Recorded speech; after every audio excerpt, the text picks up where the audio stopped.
So, good evening. I am Mr. Joverick Biamis from Iligan Medical Center College.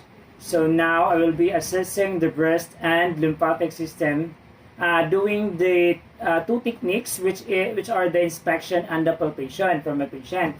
So, first, we're going to inspect the skin color, the size, the symmetry, the color and the texture, and also to inspect the areolas and the nipples. So, sir, can you take off your clothes? Is it okay, sir?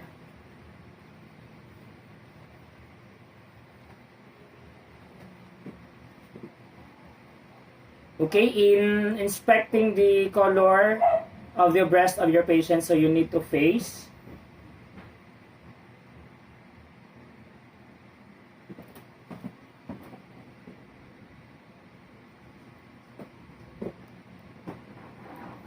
So, in size and symmetry, the breasts can be variety of sizes and are somewhat round and pendulous. So this is the normal findings of my patients. And also there is no abnormal growth for the size and symmetry of his breast.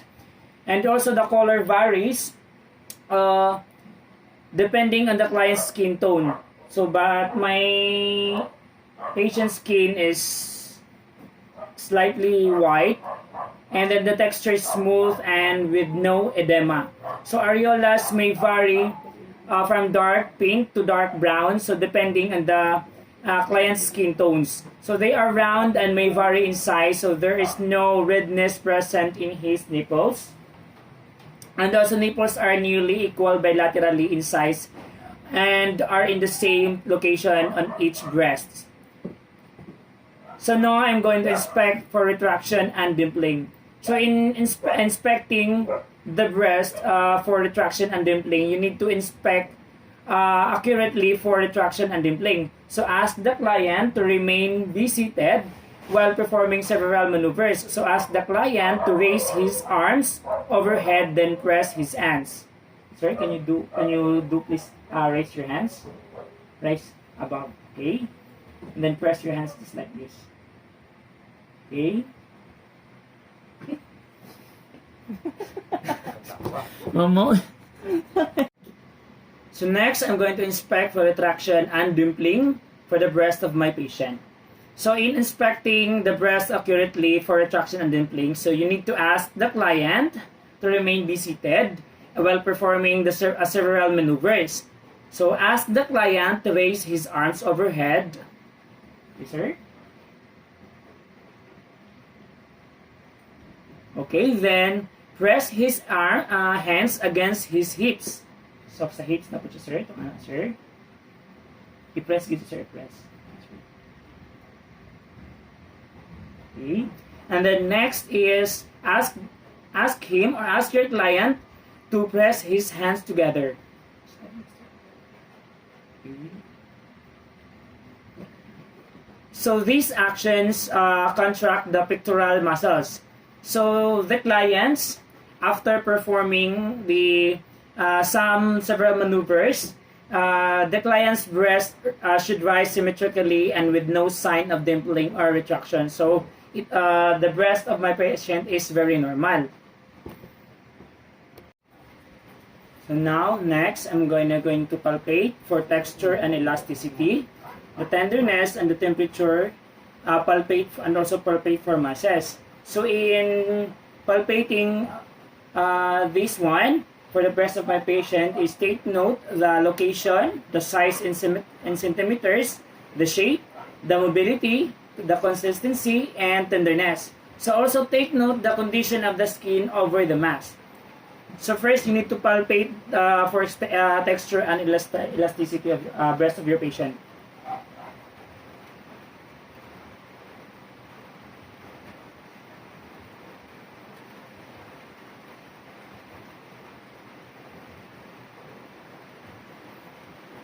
So it's normal. And then also you need to get the temperature of your patients and also to palpate the masses.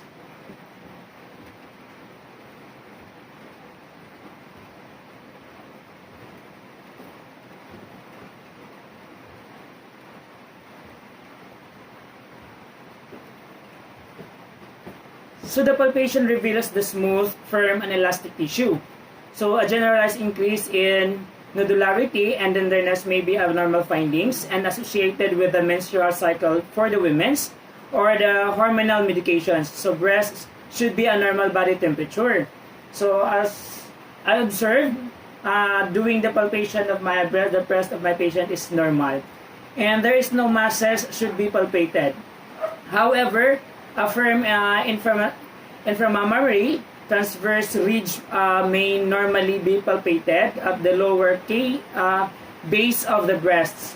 But my patient is a male, so there is no swelling, nodules, or ulceration should be detected. So next, I'm going to inspect and palpate axillary lymph nodes.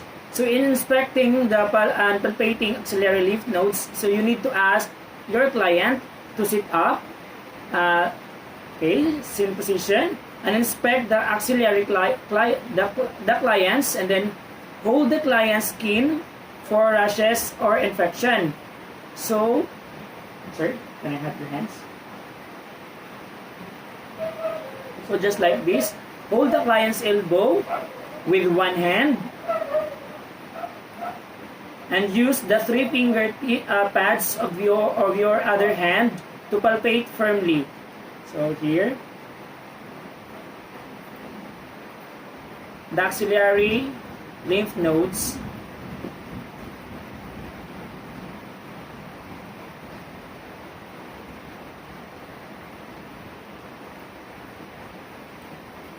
So the normal findings of my patient is, the first is palpate high into the axillae and then moving downward against the ribs to feel for the central nodes. So continue to move down the posterior axillae to feel for the posterior nodes. So use the bimanual palpation to feel the anterior axillary nodes. So finally, palpate done the inner aspect of the upper arm. So the patient has no rash or infection noted. And also no palpable nodes is present, or 1 to 2 small detected with the palpable nodes. There's no or none presented. And also non-tender movable nodes in the central node area is not presented also. So my patient's axillary lymph nodes is normal. So next, I'm going to assess the heart and neck vessels of my patients. So doing the 3 techniques, which are the inspection, palpation, and auscultation. So first is you need to observe the jugular venous pulse. So by standing on the right side here of the client should be in a supine position with the torso elevated 30 to 55 degrees. Make sure the head and torso are on the same plane. So, sir, can you please bend something. Make sure the head and torso are on the same plane, and ask the client to turn the head slightly to the left. Okay, so to the left, slowly. Okay, and then shine a tangential light source onto the neck to increase. So ask the client to turn head slightly to the left. And then shine a tangential light source onto the neck to increase visualization of pulsations as well as shadows.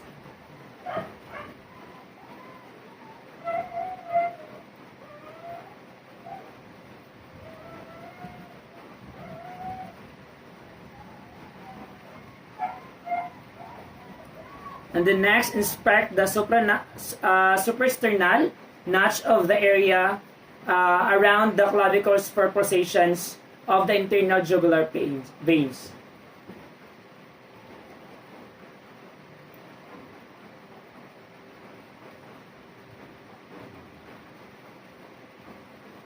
And then so my patient has normal findings with the jugular venous is not normally visible with the client sitting upright. But this position fully distends the vein, and pulsations may or may not be discernible. So you can be back, sir. So next, I'm going to evaluate the jugular venous pressure by watching for distension of the jugular vein, it is normal for the jugular veins to be visible when the client is supine. Supine siya natin. And to evaluate jugular vein distension, you need to position the client in a supine position. So with the head on the bed, so but I was not able to go to the bed, but maybe the chair. So that's I'm still positioning my patient into supine.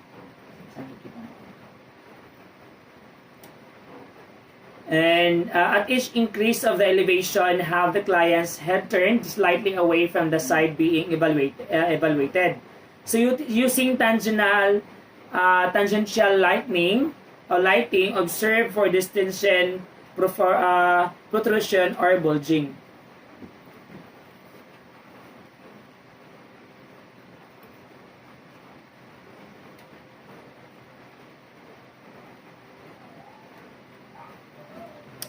So far, my patient jugular vein should not be distended, bulging, or protruding or at 45 degrees or greater, and it is very normal.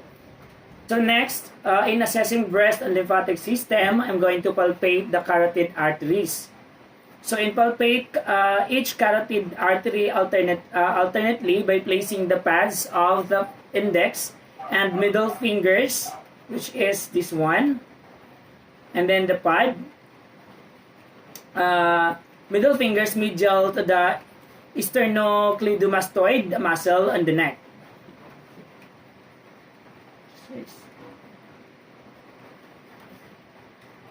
Note amplitude and contour of the pulse, the elasticity of the artery, and the endothelials. So you need to palpate using your middle finger here.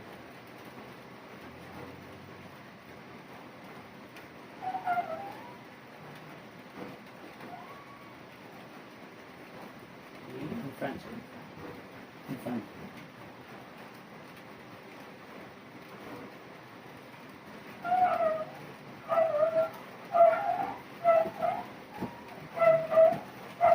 So in normal, my patient has a normal finding. So pulses are equally strong with 2 plus, or normal with no variation in strength.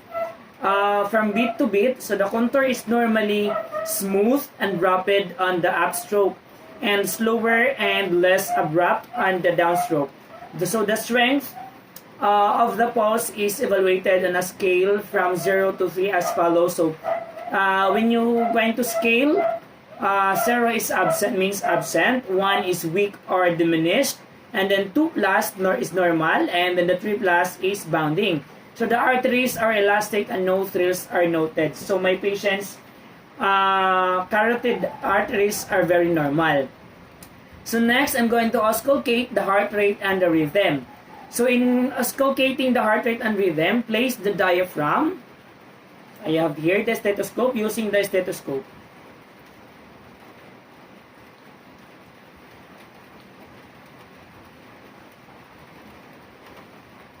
So place the diaphragm of the stethoscope at the apex and listen closely to the rate and rhythm of the apical impulse.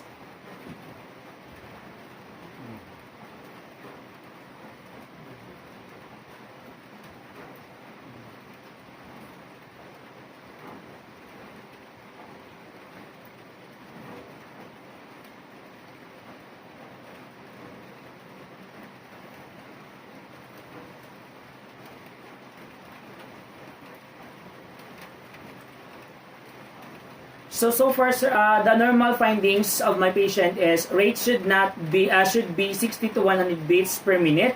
So with regular rhythm, a regular or irregular rhythm. So such as a sinus arrhythmia. So when the heart rate increases with inspiration and decreases with expiration, and may be normal in young adults. So next, I'm going to auscultate to identify the first heart sound and the second heart sound. So in auscultating the first heart sound, which you can hear the word love, and the second heart sound is the word dub. So which means if you're going to auscultate the breast of the patient, is you can hear the word lub-dub. So remember, these two sounds make up the cardiac cycle of systole and diastole. So the first sound starts systole, and then the second heart sound starts diastole. So the space of systolic pause between the first heart sound and the second heart sound is of short duration. So that's the first heart sound and the second heart sound occur very close together. So the space or the diastolic is a pause between the first heart sound and the start of the another first heart sound is of longer duration.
So as you can so the patients after auscultating the first heart sound and the second heart sound is very normal. It's because the first heart sound corresponds with each carotid pulsation and is loudest, and the apex of the heart is also loud, and then the next is the second heart sound immediately follows after the first heart sound and is loudest at the base of the heart. So next, I'm going to auscultate for the murmurs of the breast of my patients. So as we all know that murmurs is wheezing sound caused by turbulent blood flow through the heart valves is great vessels. So in auscultate for murmurs across the entire heart size or heart area, use the diaphragm, this one, and the bell, the diaphragm and the bell of the stethoscope in all areas of auscultation, because murmurs have a variety of pitches. So you need also to auscultate with the client in different positions as described in the next section, because some of the murmurs occur or subside according to the client's position.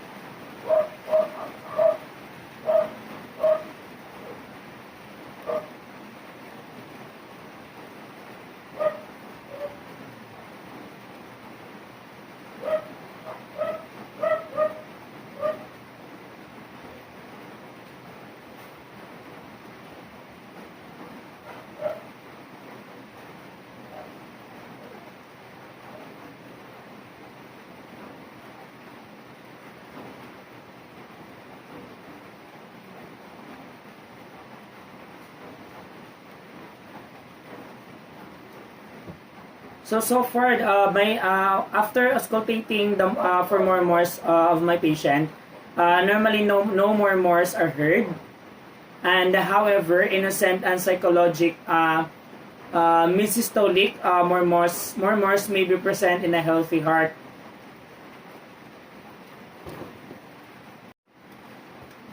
So next, I'm going to assess the peripheral vascular system by using the three techniques, which are the inspection, palpation, and auscultation. So first, you need to assess the arm size, the venous pattern, and coloration of the hand and arms. So if there is an observable difference measured bilaterally, the circumference of the arms at the same locations with each remeasurement and record findings in centimeters. So can I have your hands? So you need to assess an arm's size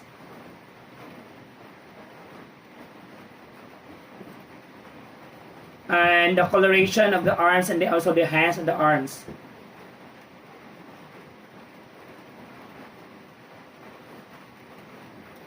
And also, you need to assess the venous pattern of the peripheral vascular system of your patient.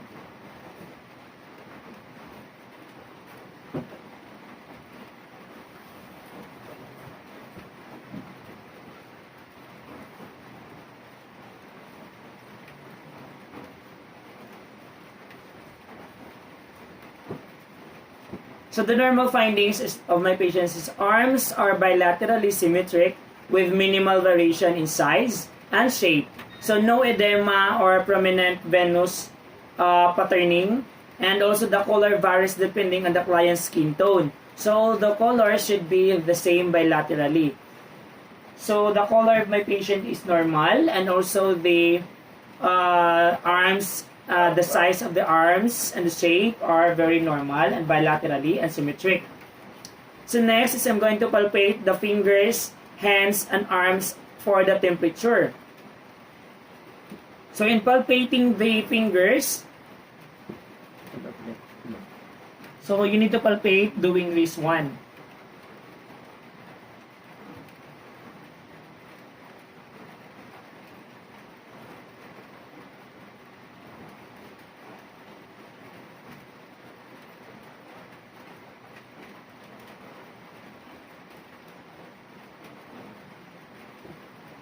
And in the hands and the arms, you need to palpate also.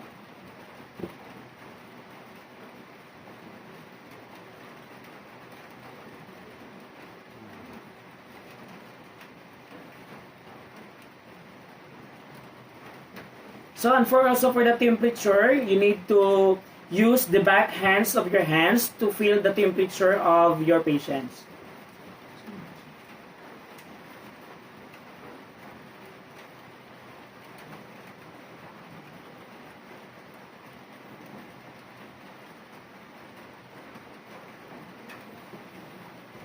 So the normal findings of my patients is the skin is warm to the touch bilaterally from the fingertips to the upper arms.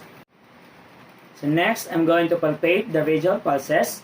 So in palpating the radial pulses, you need to gently press the radial artery against the radius. So take note the elasticity and strength. Can I have your hand, sir? So the pulse is here.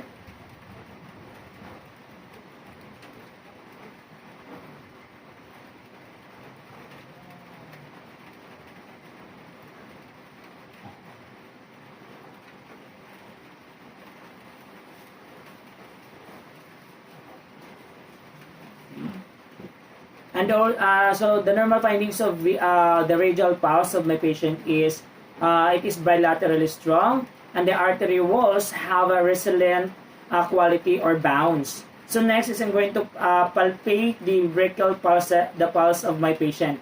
So do by placing the first three fingers, which is this one, the middle three fingers of each and each hand, and at the client's right and left medial antecubital creases. So alternatively, palpate the brachial pulse in the groove between the biceps and triceps.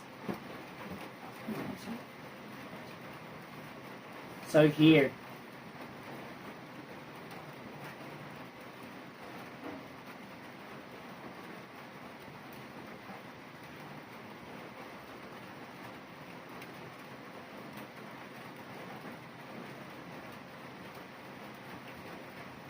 What everyone should.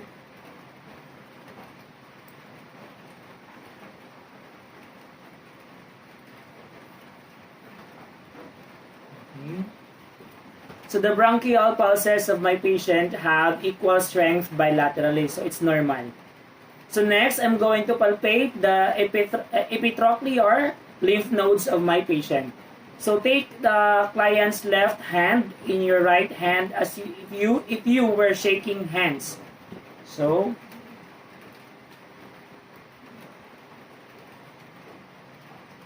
just like this, and then the right one, the left one.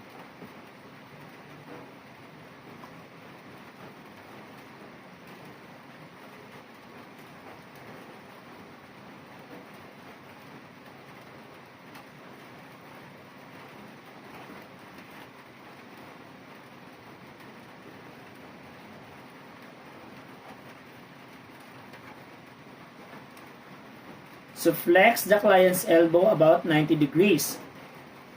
90 degrees. And then use your left hand to palpate behind the elbow in the groove between the biceps and the triceps muscles. So here. So if nodes are detected, evaluate for size, the tenderness, and the consistency. And also repeat palpation on the opposite arm.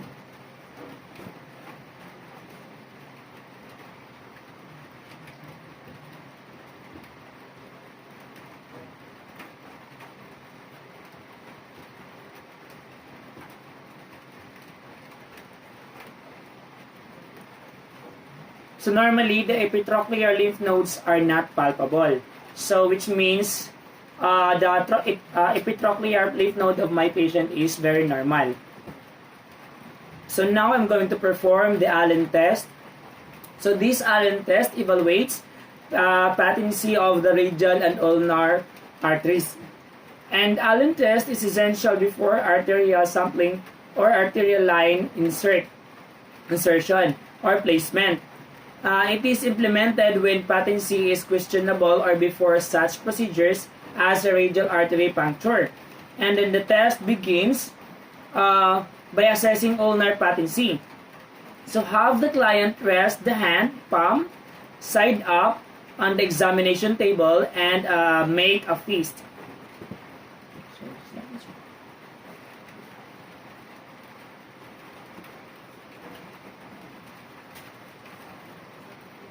So using your thumb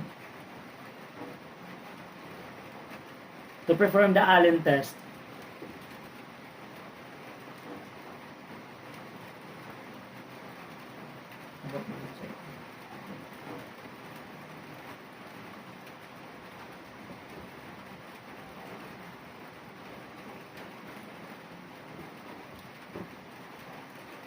And then use your thumbs to occlude the radial and ulnar pale.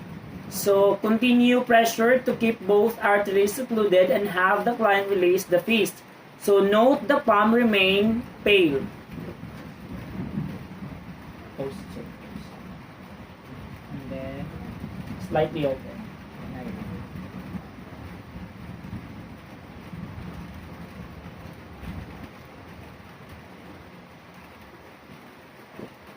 And then release the pressure on the ulnar artery and watch for color to return to the hand.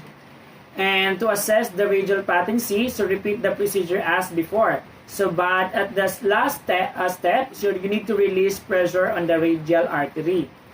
So after doing the, after performing the Allen test, so the result is, the findings is very normal because the coloration is pink, returns to the palm within 3 to 5 seconds. So if the ulnar artery is patent. So good afternoon. I am Mr. Joe Drake. So I'll be performing the inspect for the legs for if the patient has an edema. So I'm going to inspect for edema. So in inspecting for edema, so inspect the legs for unilateral or bilateral edema. So take note the veins, the tendons, and the bony prominences. So if the legs appear asymmetric, use a centimeter tape to measure in 4 different areas. So mid-thigh, the calf, the above the ankle, and then across the forefoot, and then after inspecting, compare both extremities at the same location. So I have here the measuring tape.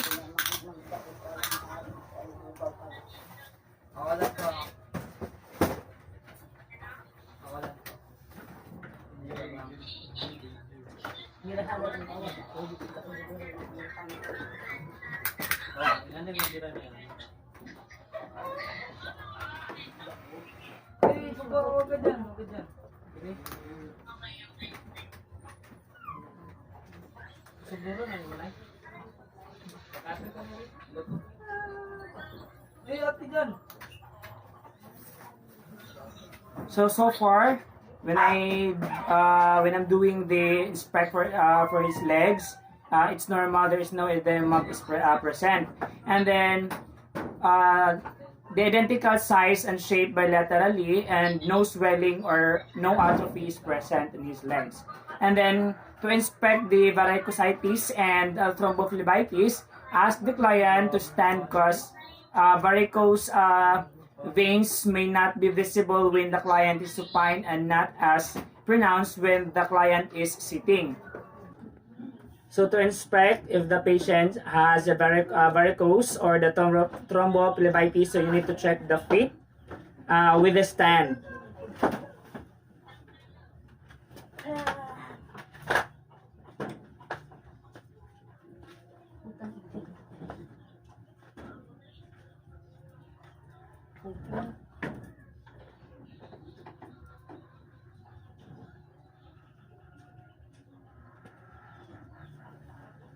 So far there is no varicositis, and then thrombophlebitis is present, and the veins are flat and barely seen under the surface of the skin. So the normal findings of my patients in there is no varicositis and thrombophlebitis is present. Pose. To assess the abdomen of my patient. So in assessing the abdomen, you need to do the techniques which are the inspection, auscultation, percussion, and the last is the palpation. So first is you need to inspect the skin coloration, the scars, the lesions, the rashes, and the umbilical location. So first, you need to assess the color of the abdomen, the hair distribution, the lumps, and the bumps masses. Sir, can I take off your clothes?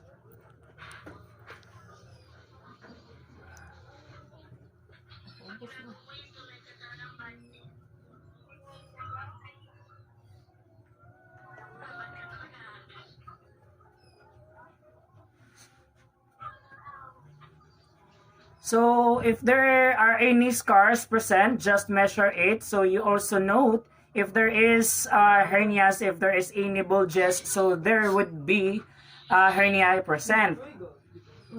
So for my observation, there is no scars present in the abdomen area.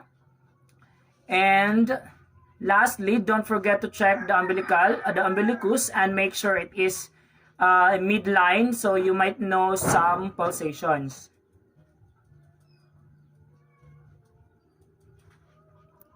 Okay, so both 4 quadrants are good in normal findings also. And the next is auscultate for bowel sounds. So use the diaphragm of the stethoscope and make sure that it is warm before you place it on the client's abdomen. So apply light pressure or simply rest the stethoscope on a tender abdomen.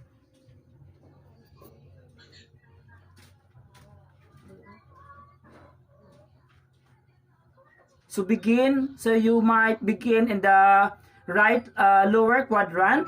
So right lower quadrant and proceed to clockwise. So you may start here. Right lower quadrant.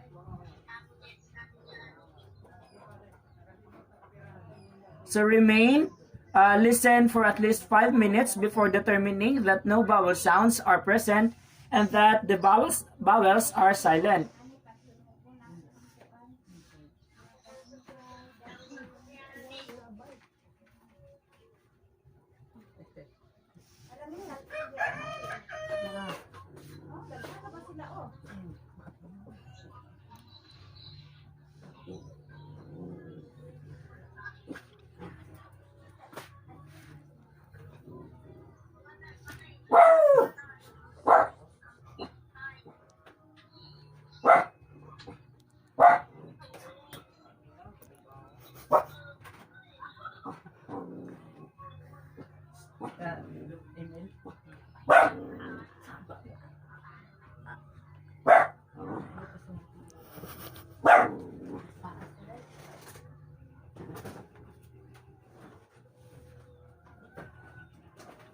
So confirm the vowel sounds in each quadrant. So far there is no any sounds which is not which is in abnormal findings, so it's good. And then the stomach or the abdomen of my patient is normal. And then a series of intermittent soft clicks and gurgles are heard at a rate of 5 to 30 minutes. So after palpating or after auscultating, it's normal, and there is a hyperactive vowel sounds referred to as the borborygmus, and then may also be heard. So these are the loud and then prolonged gurgles characteristic of one's stomach growling. So now I'm going to percuss for tone. So in lightly and systemically percuss all the quadrants. So in percussing, you need to put your hands here. And then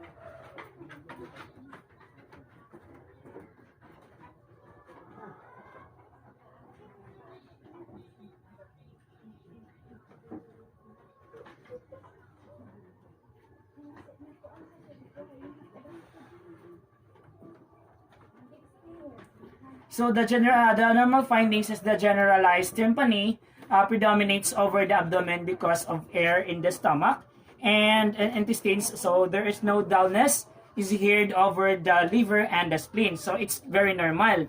And then after percussing for tone, I'll be performing to light palpation. So in light palpation is used to identify areas of tenderness and muscular resistance. So using the fingertips, so here the fingertips, this one the fingertips, and begin palpation in a non-tender quadrant and compress to a depth of 1 centimeter in a dipping motion. So it's just like this. It's just 1 meter for the light palpation. So then gently lift the fingers and over to the next area. It's just light palpation.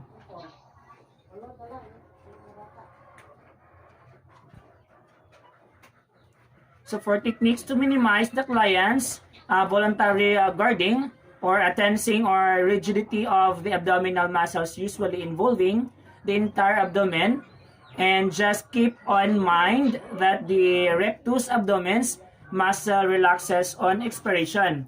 So the normal findings of the performing the light palpation is abdomen is non-tender and soft, so there is no guarding. So now I'm going to perform deep palpation in all quadrant. So in performing the deep palpation, using the palmar, this one, the palmar, and surface of the fingers, so compressed to a maximum depth of 5 to 6 centimeter. So you need to press it deeply. So perform by manually palpation if you encounter resistance or to assess deeper structures.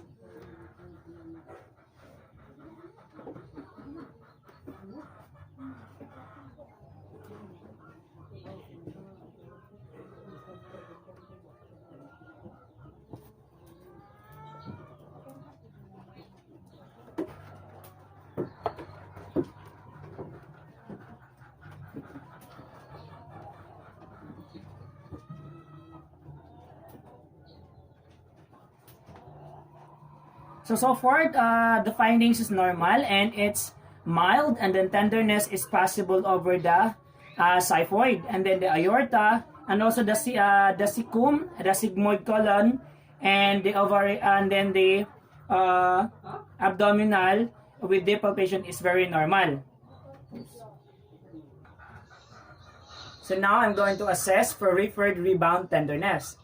So in assessing the rebound tenderness in the abdominal area of your patient, if the client has abdominal pain or tenderness, test for rebound tenderness by palpating deeply at 90 degrees into the abdomen, halfway between the umbilicus and the anterior iliac crests.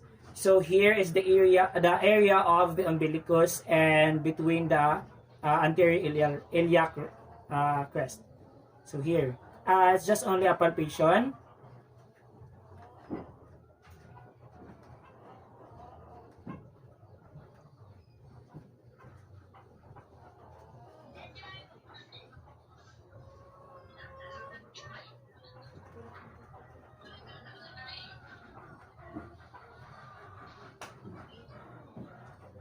Okay, so the finding is very normal. No rebound so tenderness is present.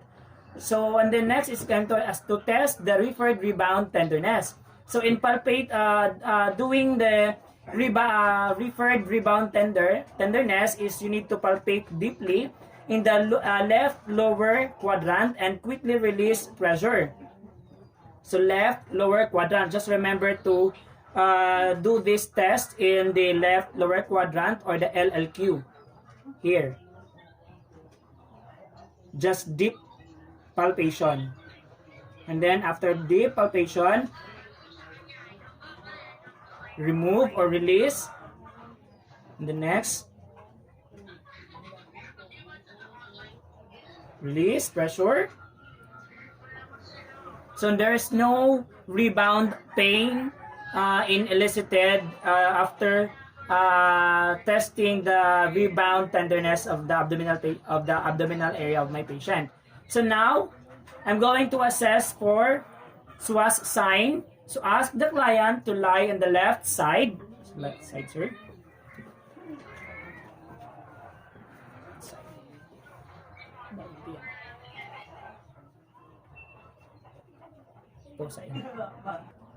So to assess the SWAS sign, so ask the client to lie on the left side. So done, ready. And then hyperextend the client's right leg. So here, this is the right leg. And then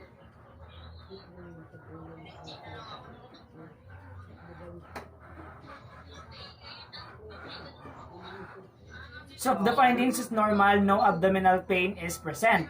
So the next is obturator sign. So support the client's right knee and ankle. Balik kayang yan. Balik kayang. Bend into.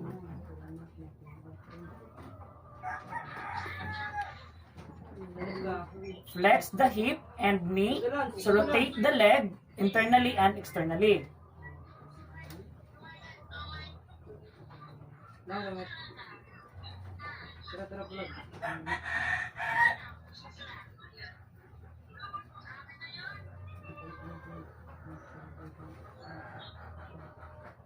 So the findings is normal, no abdominal pain is present. Next. So, good afternoon. I am Mr. Joverick Biamis. So, I'll be your nursing attendant for today and from Iligan Medical Center College. So, now I'll be assessing the musculoskeletal system. So, in assessing musculoskeletal system, you need to introduce first the equipments that needed for in assessing. So, I have here the sphygmomanometer, stethoscope,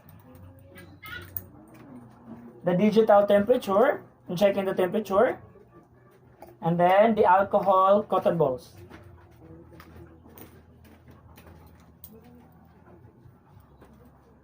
So before going to assess or before to start assessing, you need to do the hand hygiene first.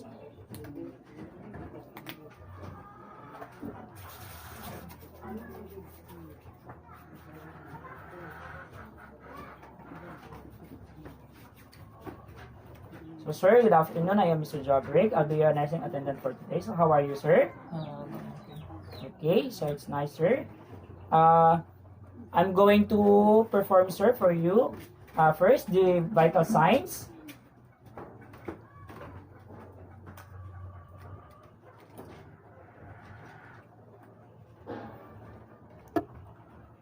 So, I'm going to get your temperature, sir. So, I'm going to put this in your axilla.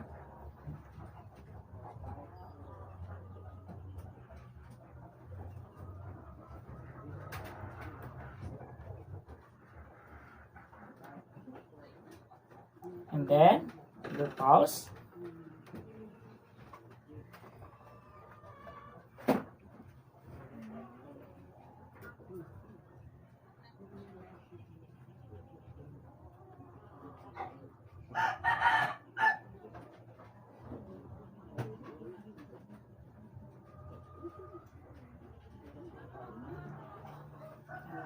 Now,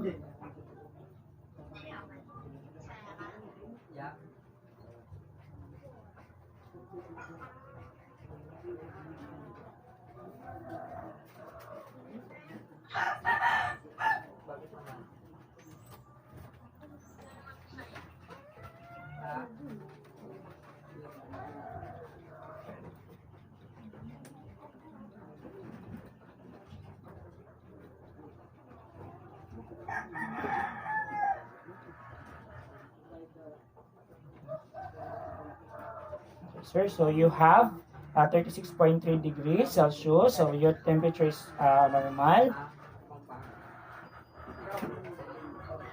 So I'm going to proceed, sir.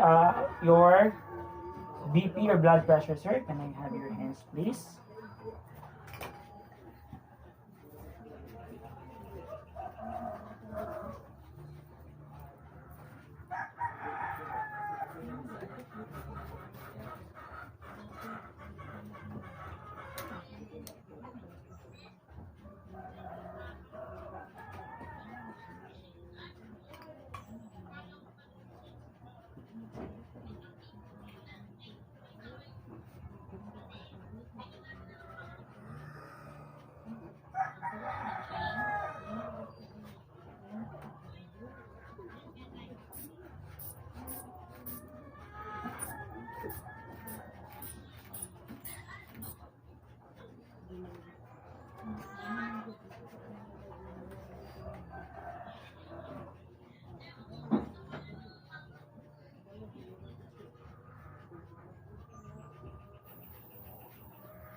So, sir, you have a normal blood pressure with 110/80. So now I'm going to inspect your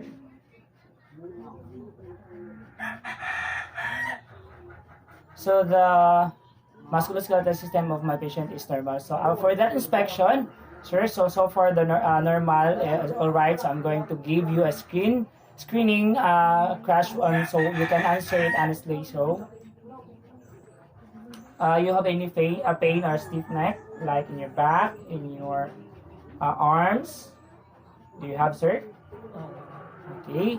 And then how about your legs? Do you have? How about the way you walk, sir? Do you have any pain? No? Okay, sir. So, how about in the walking in the stairs?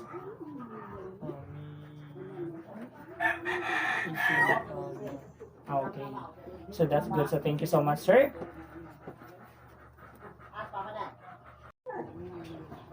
So sorry, can I ask you to stand for the gate to inspect to assess your gait? So, okay, stand, sir.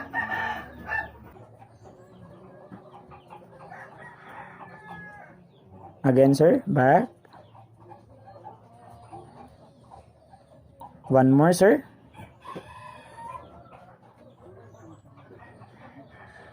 One more.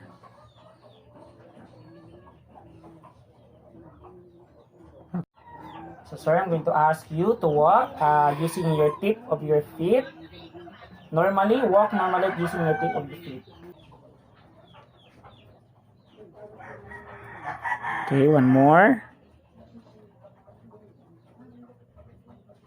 One more. Okay, one more, sir.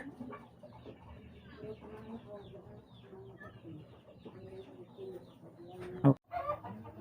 So now I'm going to do rhomboids test. So reassure, I will react from you, sir. So just follow my instructions, sir. So hands at the side. Face. Okay, and then close your eyes. Exhale. Okay, open your eyes. And then close your eyes.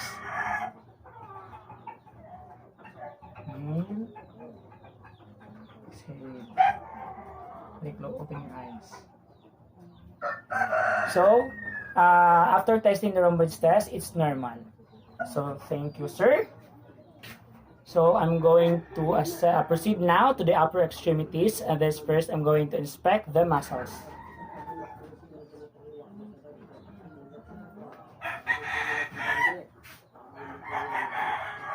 The shoulder, the arms, and the forearms.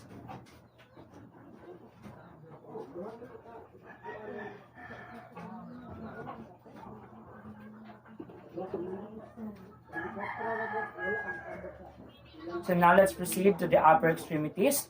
First is to determine the muscles' power by gently trying to overpower contraction of each group of muscles. So first in your shoulder. Okay, so abduction.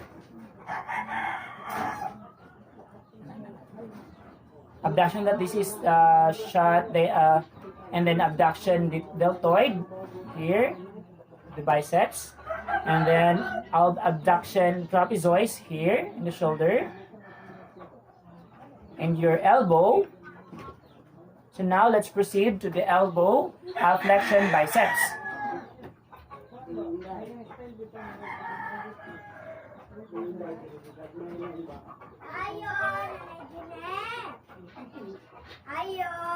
And now for the elbow extension of biceps.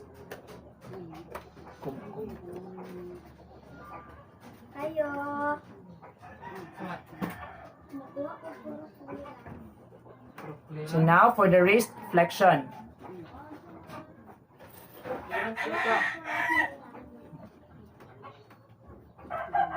So, ipiluin mo kamot. Taman sa kung ano. Taas. Flex. Okay, again, flex. Again, back. Then, flex. Okay. So now I'm going to do the finger flexion. So, abduction of the finger. Tagbo. Just like that.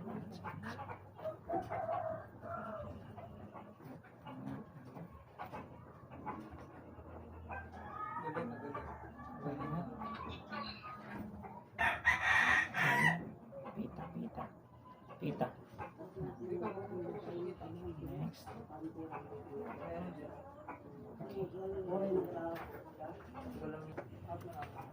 So now gently move.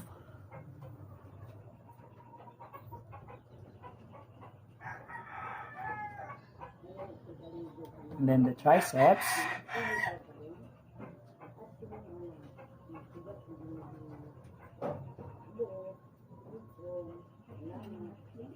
So it's normal.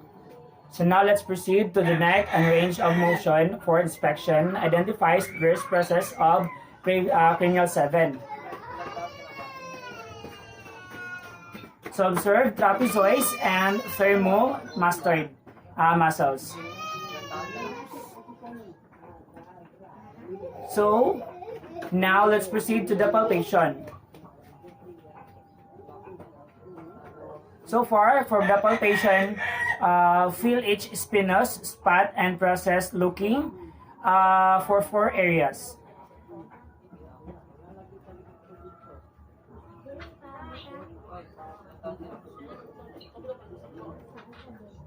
So feel if there is any lesions. So now let's proceed the range of motion. So back. So now for your range of motion, active attach, chin for black shot. Okay, just down. Okay, back. One more. Okay, up. So and then touch each shoulder with ears for you to add the reflection. So, okay. Touch the okay, just like that. Shoulder with chin or bladder and ear. So, okay, again, touch again, sir. So lateral flexion. So other side. So it's normal. And the next, touch each shoulder with chin for lateral rotation.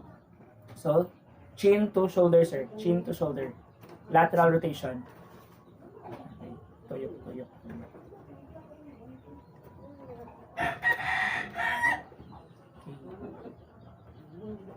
Okay. So now let's proceed to the muscles of lower extremity. First, inspect the muscles of the hip. So knee, and then the ankle. So now I'm going to inspect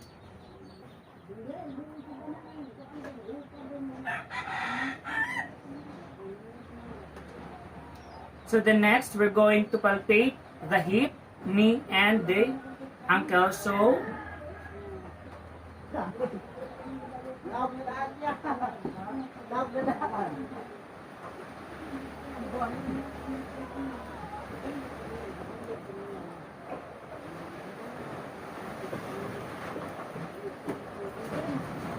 there's no pain, sir. Do you feel any pain? Okay. Stop. Okay. So now let's proceed to the knee examination. So first, inspect. Make sure that the both knees are normal. Okay. So watch the patient to walk. So walk. Okay. Back.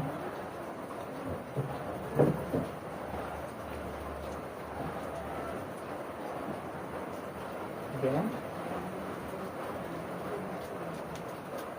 Then back.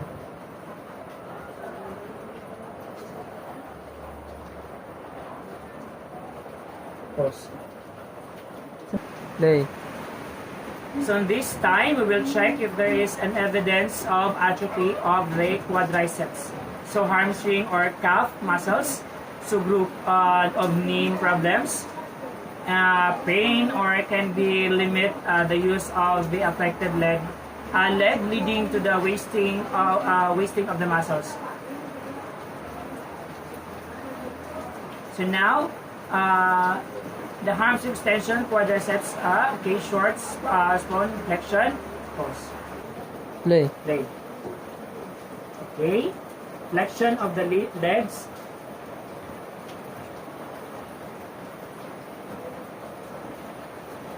Next.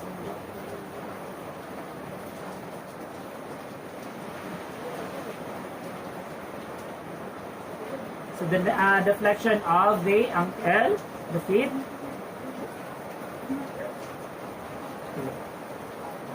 Next.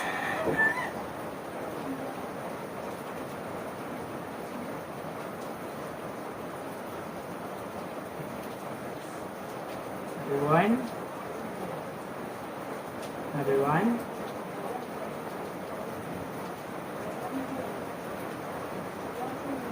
Both. Both. Pause. One, here let's proceed to the spine bone examination.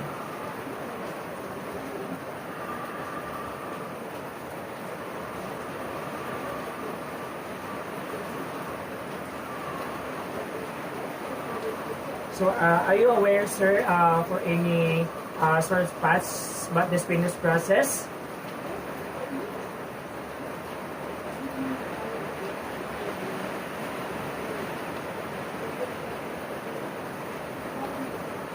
So after palpation, percast our vertebra at the time starting.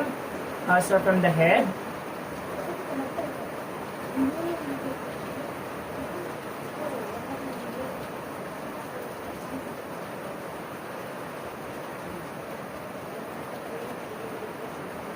So we're going to assess the range of the motion of Spike by having adaptation to bend down and pick up this object without bending her legs while I'm holding her. So,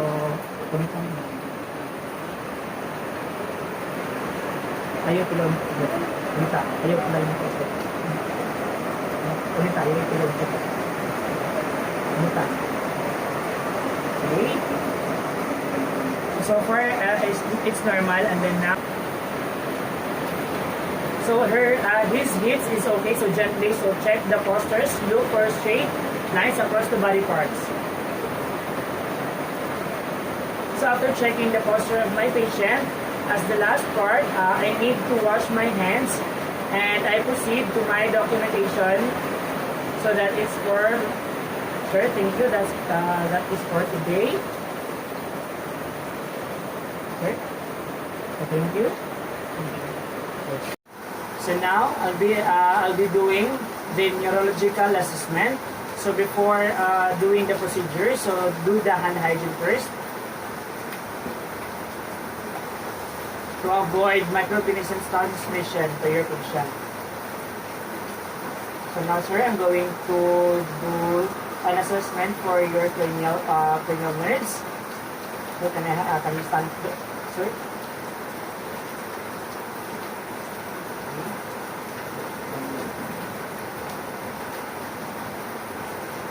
I have here the 2 papers, so you can hold it. I put it in here. Okay. And then, okay.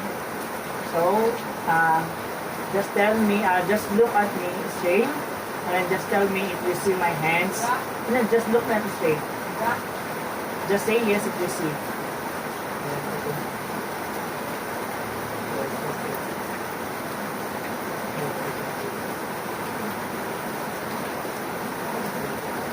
Okay, the next. Okay, okay,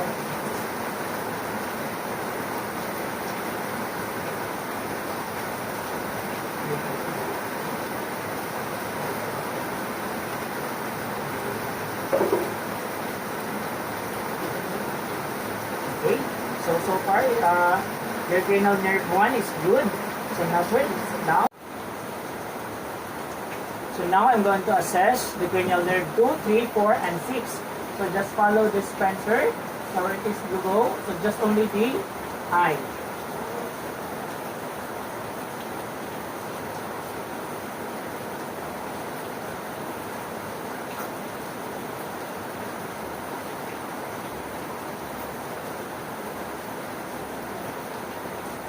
Okay, so far it's good. So in the light.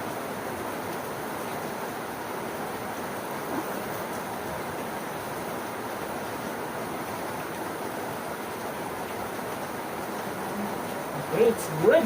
So your cranial nerve 2, 3, 4, and 6 are symmetric.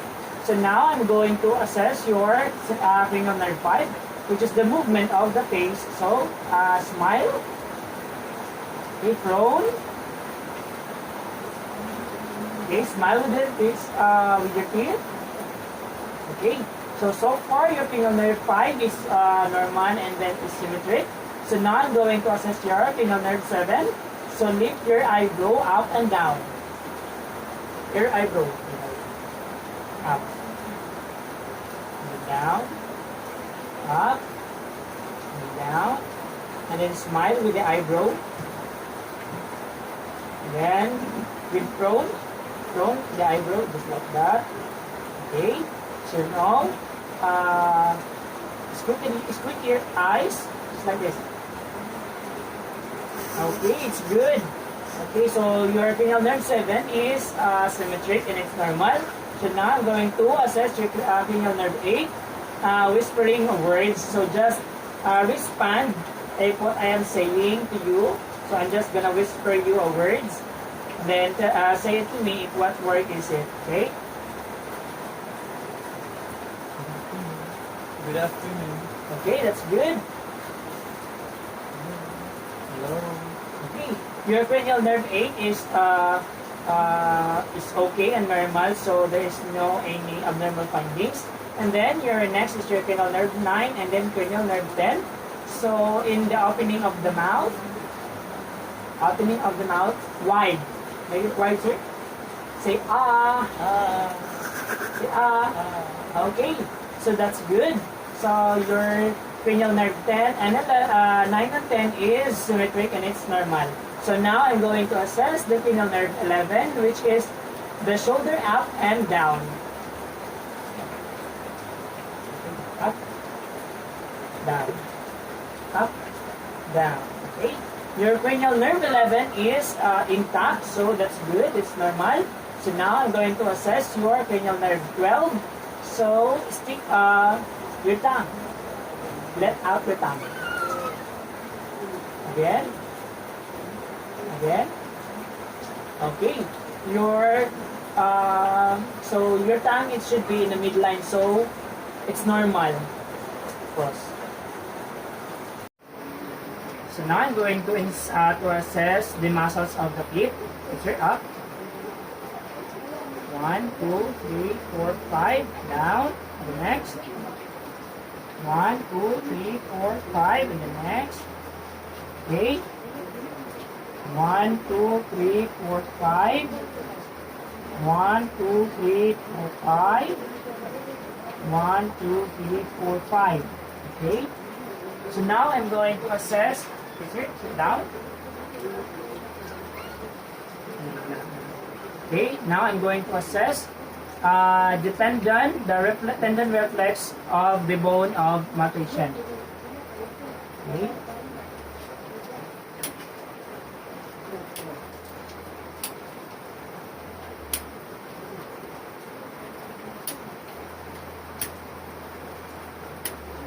Okay, it's normal.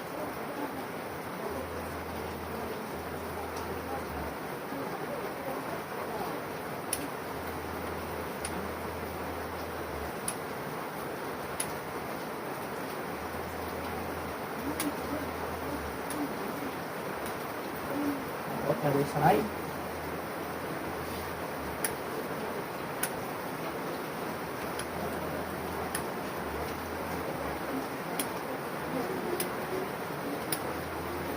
Okay, the tendon reflex are normal. So now, I'm going to assess, next is the assessing the male genitalia and rectum. So in assessing the male genitalia and rectum, you need to do two techniques, which are the inspection and palpation.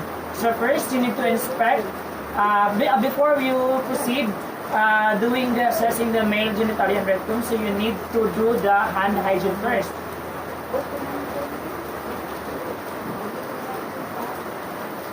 To avoid microorganisms transmission. So now, first inspect the base of the penis and pubic hair. So I don't have a patience because it's private for the privacy, but I'm gonna explain to you on how to assess the male genitalia and rectum. So first is to inspect the base of the penis and the pubic hair. So ask your patient to sit down on a stool with facing you and standing. So facing you and standing. And ask the client to raise his gown or his dress or clothes or drape. And then take note, pubic hair growth, pattern and any excoriation, erythema, or infestation at the base of the penis and within the pubic hair. So after inspecting the penis and the pubic hair,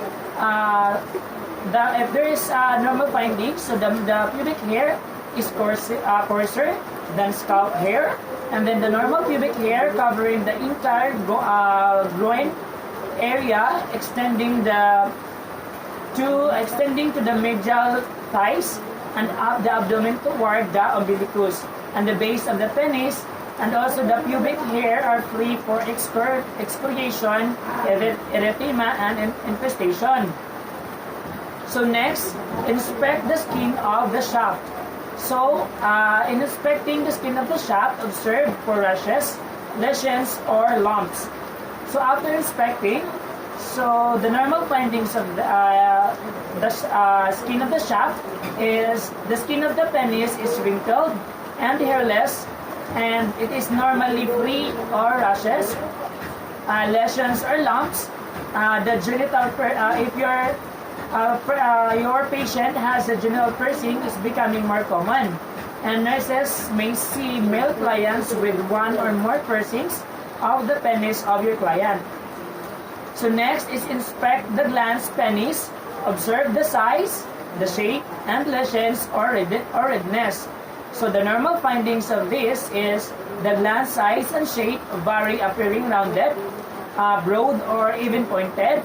So the surface of the glands is normally smooth, free of lesions and redness. And also to take note, the location of the urinary meatus of the glands. And then the normal findings of this urinary meatus on the glands is the urinary meatus is slit-like and normally found in the center of the glands.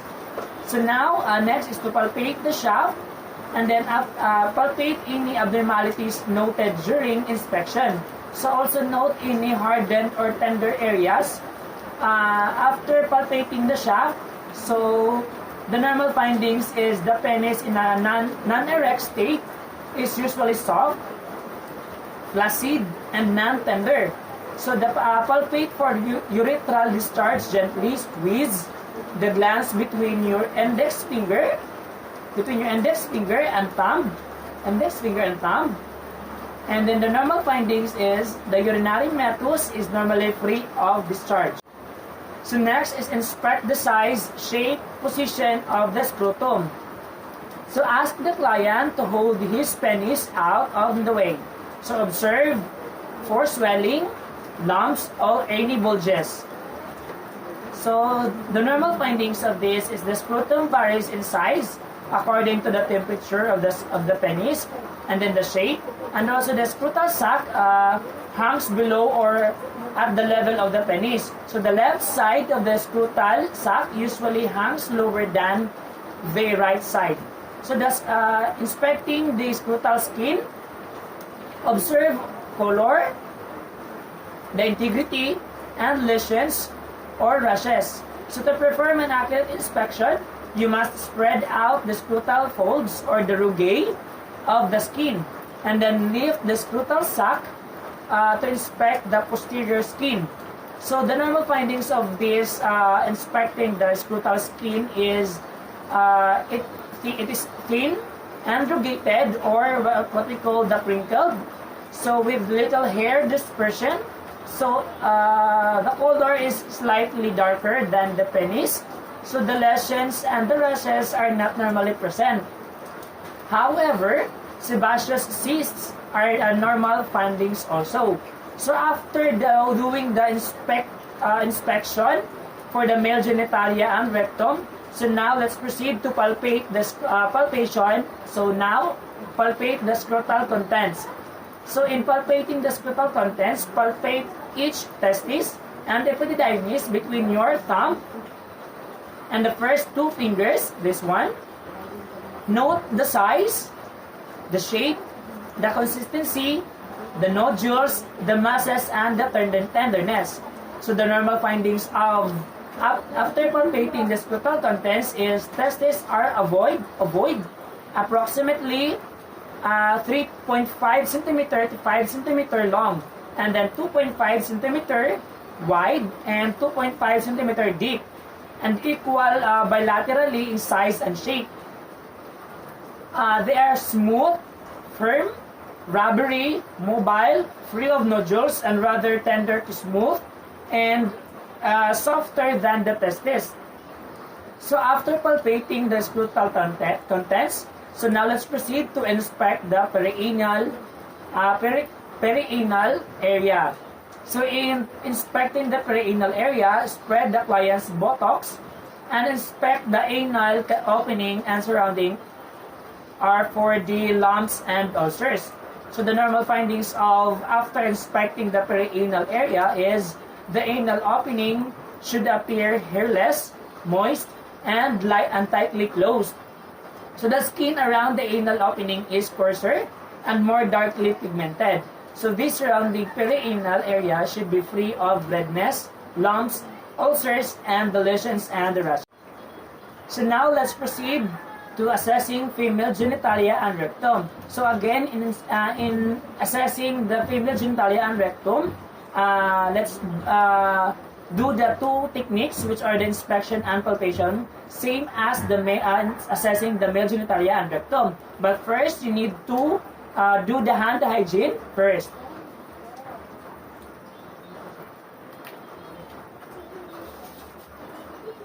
To avoid transmission of microorganisms. So, first thing that you need to assess for the female genitalia and rectum is to inspect the mons pubis. So wash your hands. So I'm done with the gloves and put on gloves. So as you begin the examination, take note the distribution of the pubic hair. So also be alert. So you as a nurse must be alert for signs or infestation.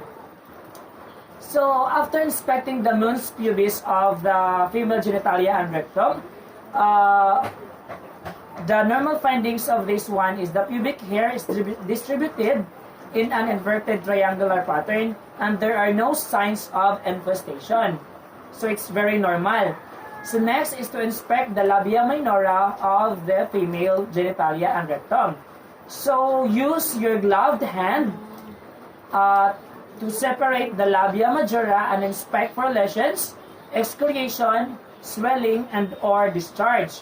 So after inspecting the labia minora, the normal findings of this one is the labia minora appears symmetric.